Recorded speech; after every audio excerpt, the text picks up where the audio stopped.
Lanonana marsosina no karakarain'ny sekoly ambony IFJ Paramed any Vatomandry ny fahasivy hatramin'ny fahavatra ambin'ny folo ny volana novambra ho avy zao toy izao ny fanazavana misy kokoa hoentin'ny talenty sekoly. Zay moa zany eto amin'ny IFJ Paramed dia anatanteraka lanonana zay atao any amin'ny Vatomandry ao amin'ny espace Jean Robert manomboka amin'ny fahasivy ny volana novambra zao ary mifarana amin'ny fahavatra ambin'ny folo ny volana novambra. Io moa zany dia tafiditra ao ny sortie de promotion amin'ny mpianatra Paramed dia any ihany koa nanaovana ny fianianana ho an'ireo mpianatra ireo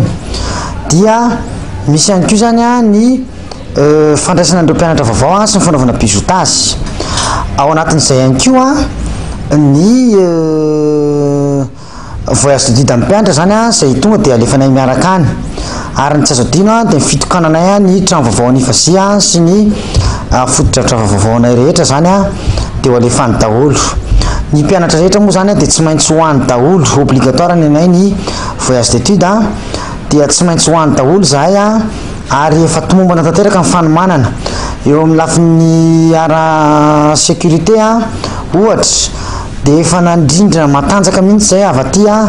sy ny fiarahanasa amin'ny ry zareo avy any amin'ny faritra Vatomandry. Ho tsara dia tsara zany lanonantsika satria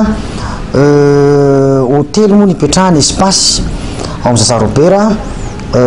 tsy mitondra ninninona ireo ankizy satria efa misy ao na ny firakotra na ny sakafo tsy mitondra vilia intsony ry zareo zany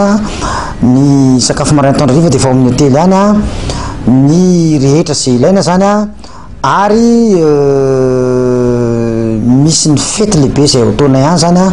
rehefa tena tonga any. Ho antsika mpianatra zany dia ka tsy mbola mahazo ny andinindininy dia raisinay eto amin'ny sekoly mialohan'ny fotoana ny fanazavana fanampiny rehetra.